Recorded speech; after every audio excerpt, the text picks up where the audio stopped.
একদিক দিয়ে ব্যাগ গুছাচ্ছি, অন্য দিক দিয়ে ভিতরে ঠুকানি শুরু হয়ে গেছে। কচু পাতার পানি হয়ে গেছে। আর রোগীর সাথে যারা থাকবে তাদের খাবারটা কিন্তু বাড়ি থেকে নিয়ে যেতে হবে। এটা আমার কাছে কোটি টাকার সমান। আচ্ছা, একটা পাপ্পি দেই আমার লক্ষ্মী।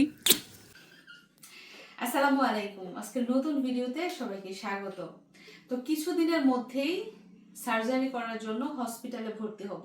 আর হসপিটালে যাওয়ার আগে থেকেই সব প্রস্তুতি নিচ্ছি, মানে ব্যাগপত্র গুছিয়ে নিচ্ছি। সাথে করে কি কি নিব সবকিছুই কিন্তু রেডি করা হচ্ছে। তো আমি আজকে দুইটা জিনিস অনলাইনে অর্ডার দিয়েছি, সেগুলো আপনাদেরকে দেখাবো। সাথে দেখাবো হসপিটালে যাওয়ার জন্য কি কি জিনিস সাথে করে নিয়ে যাচ্ছি।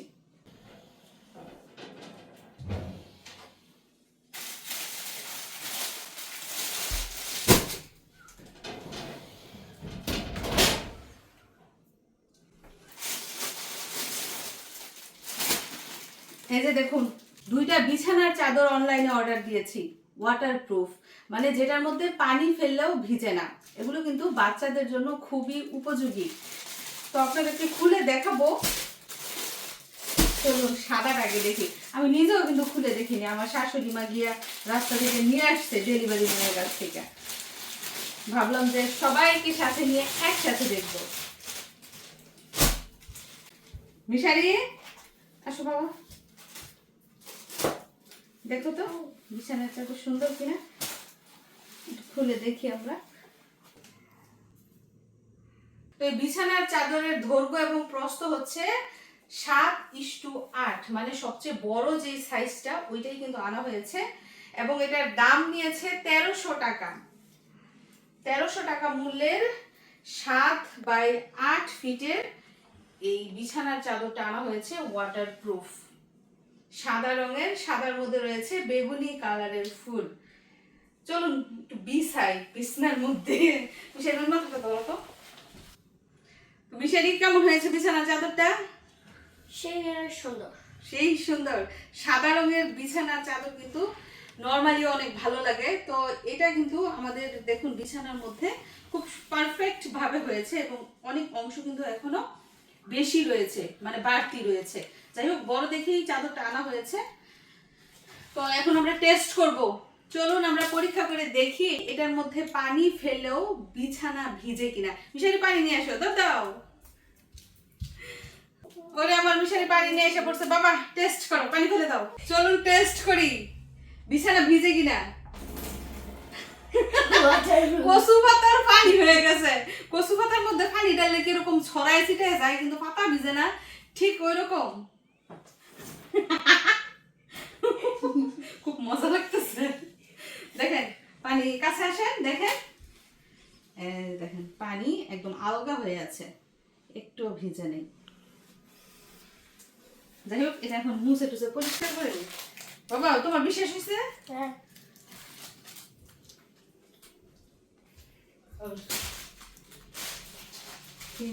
দুইটা চাদরের দৈর্ঘ্য এবং প্রস্থ কিন্তু একই রকম এবং দামও একই রকম, মানে 1300 টাকা করে দুইটার দাম নিয়েছে, টোটাল 2600 টাকা। এখন আপনারা বলুন তো, সাদাটা বেশি সুন্দর না নীলটা বেশি সুন্দর? মিশারি, তোমার কাছে কোনটা বেশি ভালো লাগছে?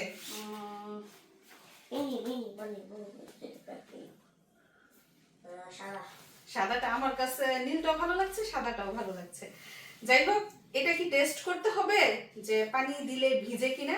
আমার মনে হয় টেস্ট করার প্রয়োজন নাই, যেহেতু দুইটা একই কোয়ালিটি, দুইটা একই কাজ করবে। সব কেনাকাটা শেষ, নতুন বাবুর জন্য সব কেনাকাটা আমাদের শেষ। বাবুর মাথা থেকে পা পর্যন্ত সব কেনা হয়ে গেছে। ঘরের মধ্যে ছোট্ট বাবুর যা যা প্রয়োজন সবই কিন্তু আনা হয়ে গেছে আগে ভাগে। তো আমার গত ভিডিওতে আপনাদেরকে বলেছিলাম যে ছোট্ট বাবুর জন্য বেড সেট যেটা, ওইটা কেনার বাকি রয়েছে। তো এটাও কিন্তু আনা হয়েছে।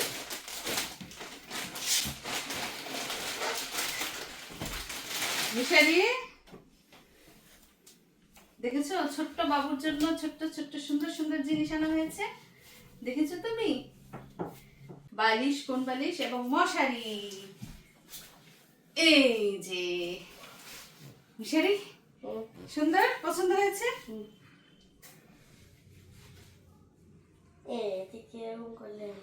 দোলনার মতো না, দোলনার মতো দুলবে শুধু।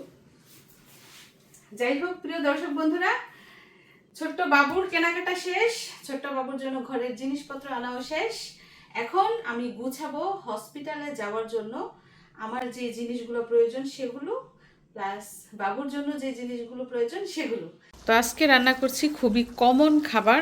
এই পাশটায় রয়েছে ডাল, ধনেপাতা দিয়ে রান্না করেছি এবং অনেক দিন পরে, আর অল্প করে রান্না করেছি কারণ ডাল কেউ খেতে চায় না।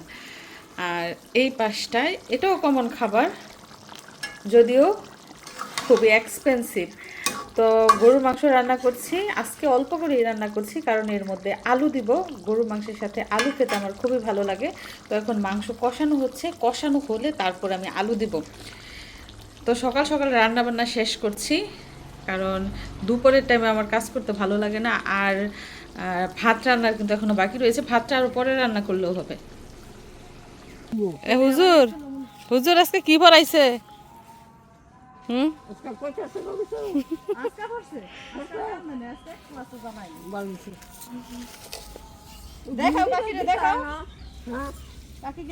মাদ্রাসা থেকে আসছে লেখাপড়া করে।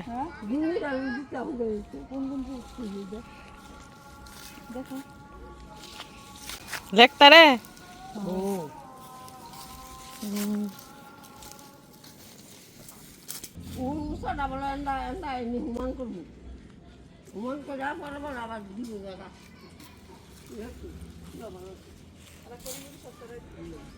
আর এই পাশটায় দেখেন আমার কাজের কোনো শেষ নাই। যে রসুন বেছে রেখেছি, এগুলো ব্লেন্ডার করতে হবে। তো আমি কি আলসে, এখন তরকারি রান্না করব, দেখি রসুন বাটা নাই। তো এই রসুন কুচি কুচি করে তারপর আমি গরু মাংসের মধ্যে দিয়েছি। আর আদা কিন্তু এখনও বাসার বাকি রয়েছে। তো আমার রসুন এত বেশি লাগে কারণ আমি সব তরকারির মধ্যে রসুন দিই। আর আদা আর রসুন যে একসাথে ব্লেন্ডার করেছি, আদা বাটা এখনও 2 পোটলা রয়ে গেছে কিন্তু রসুন বাটা শেষ। তো আদা রসুন ব্লেন্ডার করতে হবে, এটা একটা কাজ রয়েছে। আর এদিক দিয়ে ক্ষীরাই গাজর কাঁচামরিচ নিয়েছি সালাদ বানানোর জন্য। তো দেখেন কাজের অভাব নাই, কাজ আমাকে ছাড়ে না। এই আদা বাছতে হবে, তারপর আদা রসুন একসাথে ব্লেন্ডার করতে হবে।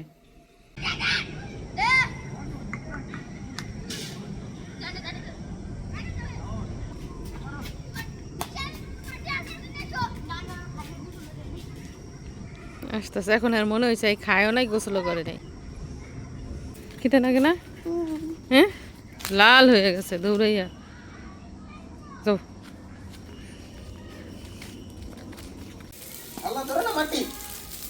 এদিক দিয়ে আগুন ধরায় দেওয়া হয়েছে, ময়লা আবর্জনা যা আছে সব পুরো পরিষ্কার হয়ে যেতেছে।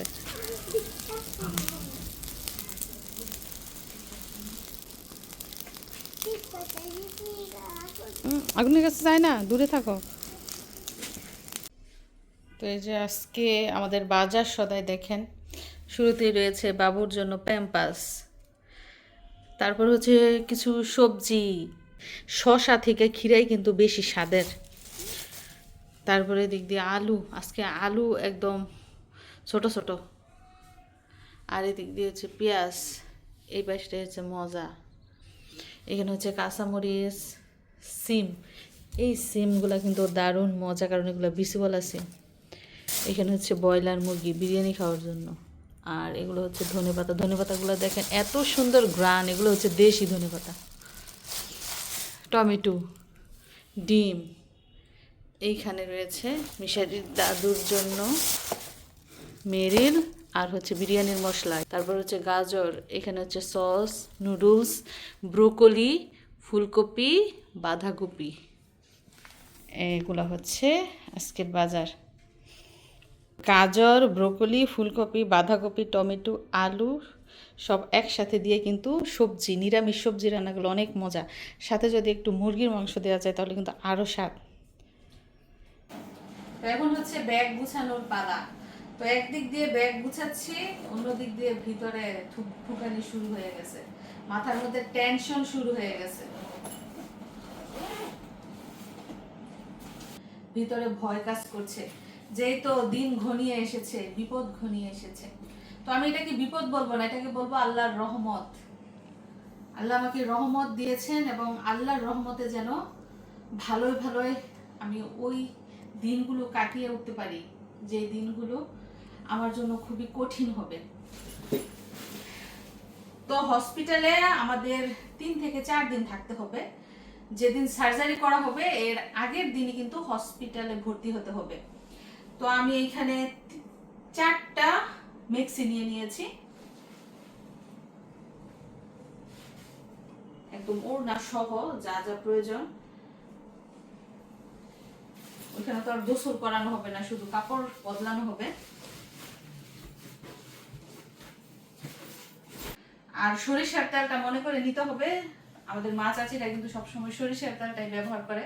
আবার যেহেতু শীতকাল, হাতে পায়ে দেওয়ার জন্য কিন্তু প্রয়োজন পড়বে। আর হসপিটালে শুধু রোগীর জন্য দেয়া হবে কাঁথা, কম্বল, বালিশ এগুলো। আর বাকি যারা থাকবে, মানে হসপিটালে আমার মা থাকবে, আমার বোন থাকবে, মিশারি আমার সাথে থাকবে, তো তাদের জন্য কিন্তু আলাদা কম্বল, বালিশ এগুলো নিয়ে যেতে হবে। এবং আমি একটা কার্পেটও নিয়ে নিচ্ছি, যদিও হসপিটালে কখনোই ঘুম আসে না। এই শুয়ে বসে দাঁড়িয়ে এভাবেই কিন্তু সময় কাটাতে হবে। তারপর নিজেদের একটা প্রস্তুতি, যেহেতু শীতকাল। তো এই যে কম্বলও নিয়ে নিচ্ছি, নতুন কম্বল। আর হসপিটালটা কিন্তু আমাদের বাড়ির কাছেই, যখন যেটা প্রয়োজন সেটা কিন্তু দৌড় দিয়ে এসে নিয়ে যাওয়া যাবে। আর বাড়িতে যারা আছে, আমার শাশুড়ি থাকবে, যা থাকবে, তারা রান্না বান্না করে দিবে। হসপিটালে খাবার পাঠানোরও কিন্তু ব্যবস্থা করতে হবে। আর আমরা ওইখানে 3-4 জন থাকবো। আর আমার ননদরা, ওরা হসপিটালে আসা যাওয়ার মধ্যে থাকবে। মিশারি রাখবো, শুধু দৌড়ের মধ্যে থাকবে, একবার হসপিটালে যাবে, একবার বাড়িতে আসবে, কখন কি লাগবে না লাগবে সেগুলো দৌড়াদৌড়ি করবে। আর এই যে 2টা প্যাকেট দেখতে পাচ্ছেন, এই 2টা প্যাকেটের মধ্যে শুধু বাচ্চার জিনিসপত্র, বাচ্চার কাঁথা, কম্বল, তাওয়াল এবং টিস্যু, তাছাড়া নানান রকমের নেকড়া, এছাড়া বাচ্চার যত প্রসাধনী রয়েছে, কসমেটিক্স মানে সাবান, লোশন, ক্রিম, এগুলো কিন্তু আমি সাথে করে নিয়ে যাচ্ছি। মানে যদি দরকার পড়ে তাহলে ব্যবহার করব, আর না দরকার পড়লে নাই, যেহেতু এখানে 4 দিন কাটাতে হবে। তো এইখানে অনেক কিছুই নেওয়া হয়েছে, মানে ভিজা টিস্যু থেকে শুরু করে, প্যাম্পাস থেকে শুরু করে, বাচ্চার সব কিছু আমি আগেভাগে গুছিয়ে নিয়েছি। কারণ সময় থাকতে থাকতে না গুছালে পরে কিন্তু মনে থাকে না, মনে করে সব গুছানো হয়েছে। মিশারি, তোমার কোনো কাপড় চোপড় নিবা না? জানে না গো, ওর নিব নাকি। ওর প্রতিদিন দুপুরে আসবে, এসে বাড়ি থেকে গোসল করে খাওয়া দাওয়া করে কাপড় চোপড় পরে যাইবো, আবার পরের দিন আসবো। মানে ওর কাপড় চোপড় নেওয়ার তো প্রয়োজনও নাই, নিব না 2-1 সেট না। আর ওইগুলা দেখি, হসপিটালে রুগীকে খাবার দেওয়া হবে। আমরা যে হসপিটালে এডমিট হব এটা হচ্ছে প্রাইভেট হসপিটাল, ওইখানে রুগীকে শুধু খাবার দেওয়া হয়। আর রুগীর সাথে যারা থাকবে তাদের খাবারটা কিন্তু বাড়ি থেকে নিয়ে যেতে হবে অথবা কিনে খেতে হবে। তো এখানে 2টা প্লেট, বাটি, বোল, লবণদানি, চামচ, ছুরি, এগুলো কিন্তু আমি সাথে করে নিয়ে নিচ্ছি। আর সার্জারি পেশেন্টদের কিন্তু টক ফল খেতে হয়, যেমন লেবু, মালটা, তো ওইগুলো কাটার জন্য আবার ছুরি নিয়েছি। এছাড়া ওই যে ফ্লাক্সটা দেখি বাবা, গরম পানি রাখার জন্য আমি ফ্লাক্সও নিয়ে নিচ্ছি, কারণ ওই সময় আমার গরম পানির প্রয়োজন পড়তে পারে। এজন্য বাসা থেকে আমি একদম পানি গরম করে নিয়ে যাব। তো এছাড়াও কিন্তু আরো অনেক জিনিস আছে, টুকিটাকি আরো অনেক জিনিস আছে, যেগুলো যখন মনে পড়বে তখন তাড়াতাড়ি করে ব্যাগের ভিতর গুছিয়ে ফেলবো। তো এই হচ্ছে আপাতত হসপিটালে যাওয়ার জন্য আমার গুছগাছ। এই 2টা ব্যাগের মধ্যে কিন্তু অনেক জিনিস আছে, এগুলো আমি বের করে দেখাতে দেখাতে আমার সময় চলে যাবে এবং এগুলো গুছাতে গুছাতে সময় লাগবে। বাবুর কাপড় চোপড়, তারপর মুখ মোছার টাওয়াল, হাতের মোজা, পায়ের মোজা, একদম সব নিয়ে নিয়েছি আমি। এছাড়া যদি কিছু লাগে আবার দৌড়দেশে নিয়ে যাবো, যেহেতু বাড়ির কাছে হসপিটাল। তো প্রিয় দর্শক বন্ধুরা, এই ছিল হসপিটালে যাওয়া উপলক্ষে আমাদের পূর্ব প্রস্তুতি। এবং অনলাইন থেকে অর্ডার দিয়ে বাবুর জন্য যে 3টা জিনিস এনেছি সেগুলো আপনাদের সাথে শেয়ার করলাম। তো কেমন লাগলো আপনাদের এগুলো দেখতে, কমেন্ট করে জানাবেন। আর আমাদের জন্য কিন্তু, বিশেষ করে আমার জন্য দোয়া করতে ভুলবেন না, কারণ সামনে হচ্ছে আমার কঠিন সময়। এই কঠিন সময়টা পাড়ি দিয়ে আমার উদ্ধার হয়ে আসতে হবে। মনের দিক দিয়ে আমি খুবই দুর্বল, খুবই চিন্তিত। আল্লাহ যেন আমাকে শক্তি দেয়, সাহস দেয় এবং ধৈর্য ধারণ করার ক্ষমতা দেয়, সেই দোয়াই আপনারা করবেন। মিশারি, তোমার কি মার জন্য অনেক টেনশন হচ্ছে? তো মিশারি যেমন আমার জন্য টেনশন করছে, মিশারির বাবা টেনশন করছে, আমার বাড়ির লোকেরা টেনশন করছে, আর আমি তো ভয়েই মরে যাচ্ছি। তো মিশারির সময় যে ভয়টা আমি পেয়েছি, এবার এর থেকে 2 গুণ 3 গুণ বেশি ভয় পাচ্ছি। কারণ তখন আমি ছিলাম একা, এখন আমার মিশারি আছে, আমার একটা ছেলে আছে। ছেলেকে রেখে আমার আপনজনদের বাইরে বসিয়ে রেখে আমাকে যখন অপারেশন থিয়েটারে নিয়ে যাওয়া হবে, ওই মুহূর্তটা, ওই অনুভূতিটা আমার কেমন হবে? আমি থাকবো ওইখানে একা, আমি জীবন মরণের সাথে লড়াই করব তখন। তো ওই মুহূর্তটায় আমার ছেলে কেমন করবে, আমার হাজবেন্ড কেমন করবে, আমার বাড়ির লোকেরা কেমন করবে, আমার অনুভূতিটা কেমন হবে, মানে এগুলা ভাবতে ভাবতে আমার মাথা নষ্ট হয়ে যেতেছে। ভিতরে এমন ভয় যে আমি কি বেঁচে আসতে পারবো না ওই দিনই আমার জীবনের শেষ দিন হবে। মানে এই আতঙ্ক আমার পিছু ছাড়ছে না, সারাক্ষণ শুধু ওই ভাবনা যে কি হবে ওই দিন, কি হবে আমার জীবনের ওই কঠিনতম দিন আমি কিভাবে পার করবো, শুধু ওই টেনশন চিন্তায় আমাকে একদম রাতে ঘুমাতে দেয় না। এই কয়েকটা দিন যে আমি কিভাবে কাটাবো, আপনারা দোয়া করবেন আমার জন্য, আল্লাহ যেন আমাকে শক্তি দেয়, সাহস দেয়, ধৈর্য ধারণ করার ক্ষমতা দেয়। তো মিশারি চলে এসেছে তার স্পেশাল, তার সারপ্রাইজ নিয়ে। দেখি তুমি জানো কি কি দিন? কি দিন বাবা? তোমার আমার বার্থডে। দেখি, happy birthday mummy, happy birthday dear মিশারিস mummy, happy birthday to me.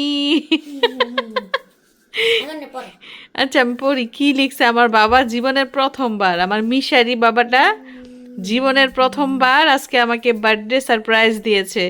চলুন দেখি কি লিখছে আমাকে, আমি নিজেও জানি না কি লিখছে। This letter is to my dearest mummy. Happy birthday. This is a very special day for you and me. Congratulations for this day. Al Alif Mishari, you lovely son. You are best mom in the world for me because you make delicious food for me and you take care of me. And you always make me happy when I am sad. And you work so hard to make the family happy. Again, you are my best and lovely mother ever. I love you very much. Again, happy birthday. Wow, Mishari, I am so surprised. মানে এই যে লিখেছে, লেখাটা হয়তো বা বানান ভুল গিয়েছে কিংবা সেন্টেন্স ভুল হয়েছে, কিন্তু লেখাটার অর্থ এবং তাৎপর্য কিন্তু খুবই ভয়াবহ। মিশারি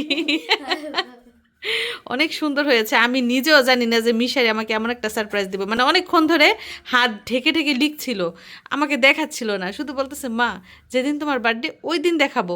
তো আজকে বার্থডের আগেই কিন্তু ও এটা লিখে ফেলছে আমাকে দেখানোর জন্য। বাবা আমি অনেক খুশি হয়েছি তোমার কাছ থেকে জীবনের প্রথম এই গিফটটা পেয়ে, এটা আমার কাছে কোটি টাকার সমান। আসে একটা পাপ্পি দেই আমার লক্ষ্মী। এত সুন্দর করে কি মানুষ লেটার লিখতে পারে, এত সুন্দর করে? আমার লক্ষ্মী সোনা চাঁদের কণা।